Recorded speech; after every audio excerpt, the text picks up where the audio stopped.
What's up, you guys? All right, well, I'm getting ready to head to work.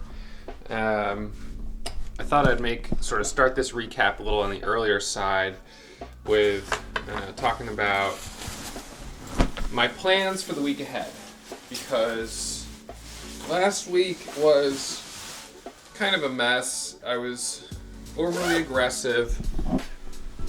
I was falling into the sort of patterns of overtrading, and it really wasn't a super great week. So, I mean, I made money, but, and that can be a tough thing, because when you break the rules but make money, it's like, was it worth it? So my feeling right now is that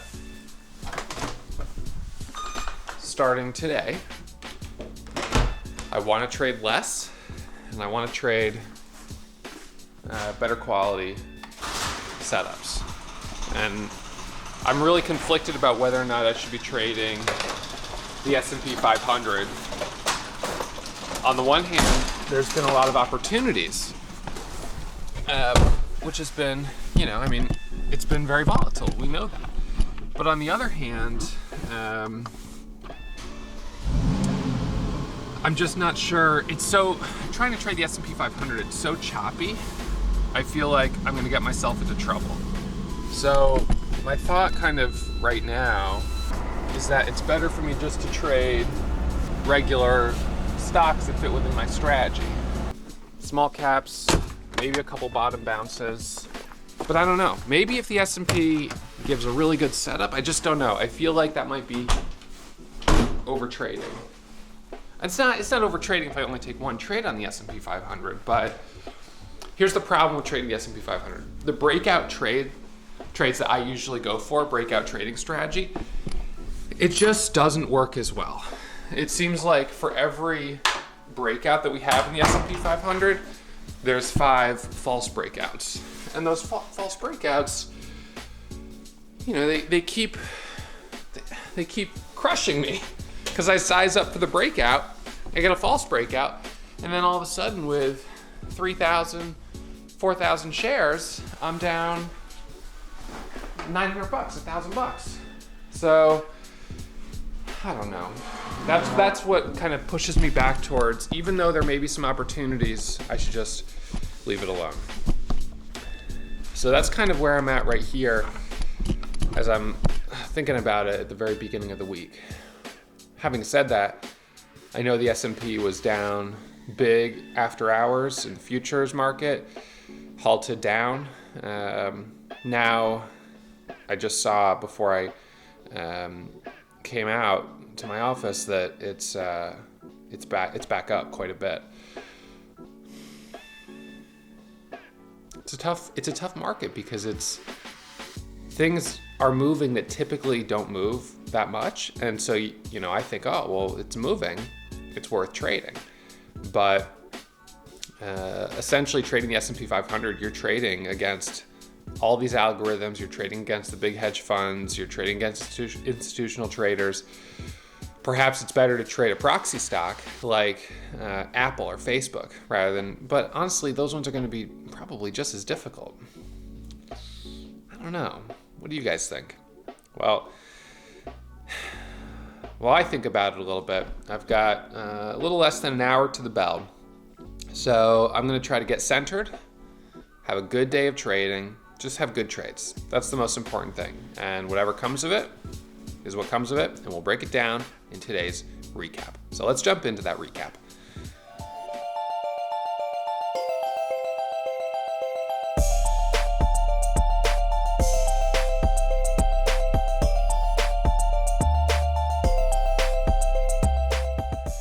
Okay, everyone, so we're going to do a early midday market recap. I took 4 trades today.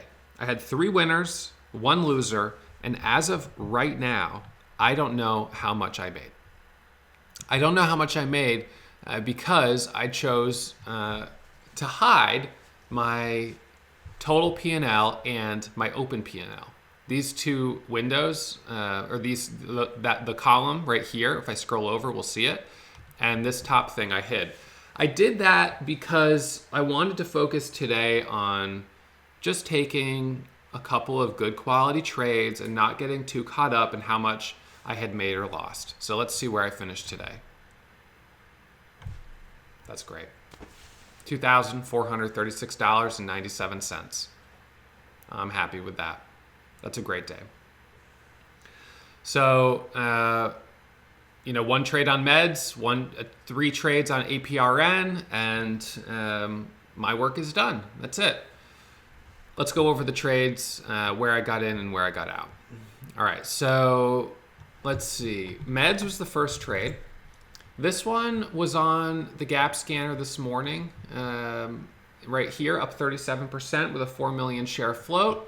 And this morning, I actually thought it was bearish. I didn't think it looked very strong. It had hit a high of 1280. It was coming back down. It was below VWAP. So I left it alone. Out of the gates, it did this consolidation, but I really thought this was just a bear flag.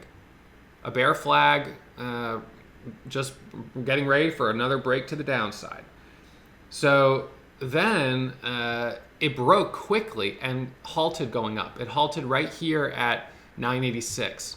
On resumption from the halt, I said, guys, do you think I should just get in on resumption? Because I was feeling a little unsure. I hadn't taken any trades yet. Meds is a little more expensive. In a hot market, I probably would have done it, but I had no cushion, and I just felt like, I don't know. So I kind of bounced the idea off you guys, and my thought would probably have been to get in there. And the resounding answer was wait for a pullback. So although I know John said he took a trade here for $500, resumption from the halt, I waited. And I got in right here. Now I bought 6,000 shares. I bought first 2,000, then added 2,000 and added 2,000. I kind of immediately was like, that was probably too many shares for the stock. And so when it broke right here, as soon as it broke over 1120, I was taking profit as it squeezed through this area. 1128, 1137, 1158. It hit a high of 1160. And then it came back down here, and I sold the rest at 11.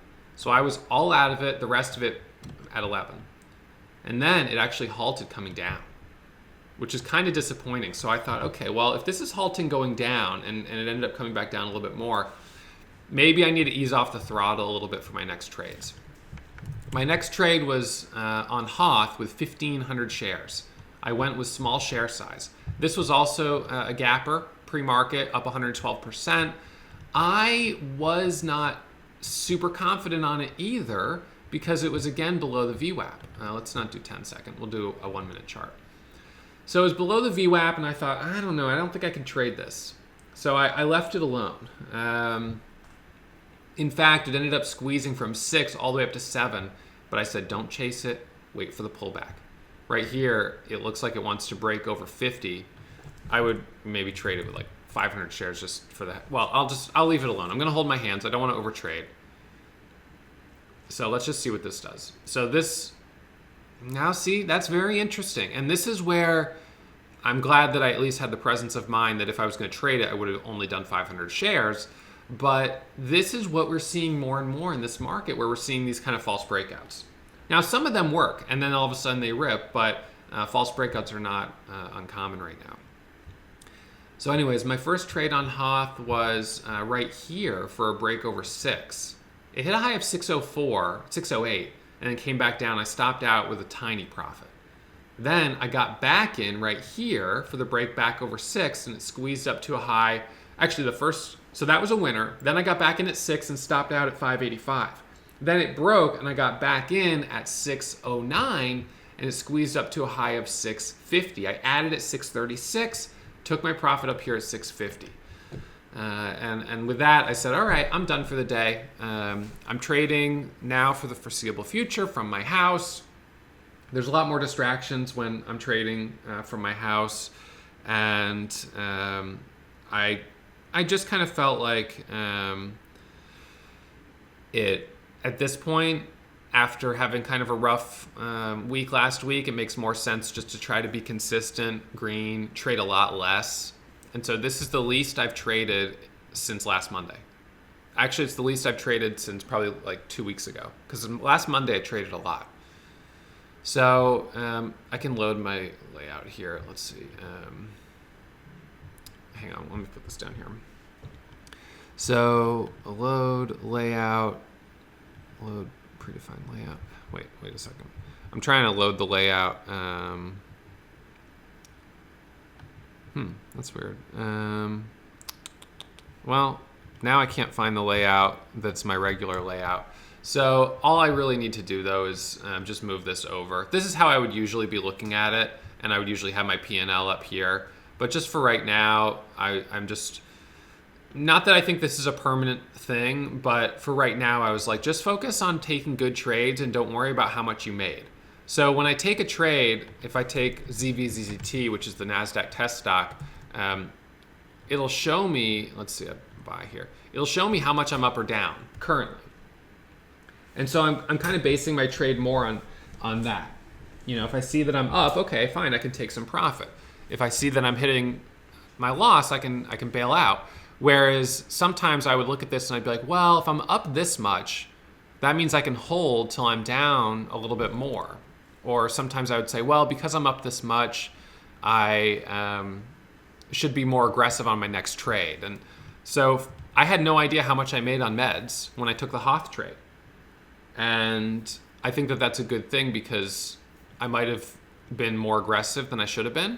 And so instead I was like, well, I know I'm green, but I don't know by how much. So I'm just going to be a little conservative as I start this position and try to trade it all by itself and not applying any bias to it. So for right now, my goal is just to kind of get centered. Last week was a real roller coaster of emotions. And I'm really sad to say that on Friday, I kept trading. And I went from up 3,000, remember, to up 1,500, to up 1,100, to up 600. Then I did my recap. And then I took another trade and I was up only 200. And then I took another trade and I was down 1,000. And then I took one more and I was down $2,500. And I walked away feeling so deflated. Just like, man, this is a joke. You're so caught up in trying to be green. You got to let that go. That was at that point 4 days in a row that I had done that. And of course, on some of those days, I finished green, which is why I kept doing it on Friday, because I was like, well, maybe I can get back to up 3,000, and that would be better for my end of month P&L. But I couldn't do it, and finished down 2,500, and so I just said, all right, I gotta really press the reset button over the weekend, and Monday, just do something a little different. So today's day one of spring training. I'm not even going to call it rehab. I'm just going to say it's spring training right now, and I want to try to be the best, maybe focus on being the best teacher that I can, take good quality trades that are good examples of what we teach and trade in the classes, in all the live trading archives, and let the profits follow, because they surely will. Rather than trying to force, because this morning when I was like, oh, the S&P is down this much, I was like, as I was like making my oatmeal, I was like, okay, well, what about 8,000 shares of SPXL on a bounce? Get $1 a share, that's $8,000. And immediately I said, stop it. Stop doing that. Stop, fantasizing about how much you could make and how that could recover your losses or get you to your monthly goal. Just stop that. That train of thought is what's getting you in trouble. Just focus on, I'm going to sit down, I'm going to take a couple of really good quality trades, and then I'm going to walk away. I have such a hard time sitting here watching without acting. It's a good exercise in self-control. It's like trying to put this dog in front of a squirrel and telling her not to chase it. At this point for her, it's impossible. Now, if the squirrel's 100 feet out, maybe she can restrain herself with a little help from me. But right now, it feels like I'm too... Because one of the things, I had a session with Ted at 11, and he said, Ross, I don't want you to trade for the rest of the day. You're up 600. It's a good day. I want you to just watch the market, and I want you to just try to strengthen that muscle of being able to sit there and be disciplined. And so I was like, okay, I'm going to try to do that. And I sat and watched for like an hour, and then I saw something on the S&P, and I was like, screw it, I'm in. and all of a sudden, I was in.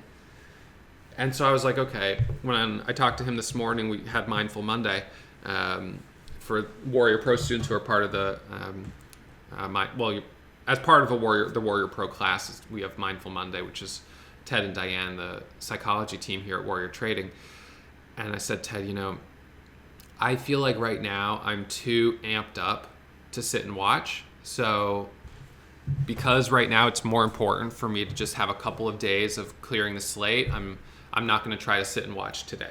Maybe later in the week I'll be able to, but today I feel like the best thing I can do is just get some distance between me and last week. So there we go. P&L, $2,400. And another thing I'm going to do for the rest of the month is I'm not going to check where I sit on the month. Sometimes I'll log into my Lightspeed account every day and okay, so that means I'm here on the month, and I'm not going to do it. I'm just not going to do it because it doesn't really matter. This is a marathon. This is a career. It doesn't matter. So that's where I'm at today. $2,400 happens to be a green day, but I'm just gonna let it be there. And then tomorrow I'll come back. I'll try to take again 3 to 5 trades. I don't really want to take more than 5 trades. It's possible that if we have a really, really good market, and on MEDS, I was looking at getting back in it if it had broken over this pullback right here. So this was trade number 1. This could have been trade number 2. If it squeezed up to 12.25, 12.50, up to 13, we could have had multiple trades on it. And so I don't want to necessarily say I will never take more than 5 trades, but if we're not seeing anything at high a day moving higher, might as well just ease off the throttle. All right, guys, that's it for me. I hope you have a great day, and I will see you first thing tomorrow morning. Hey, did you know that I go live every single morning between 9 and 9:15 to stream my pre-market watch list? Subscribe to the channel, press the bell for the alert, and you'll get the notification.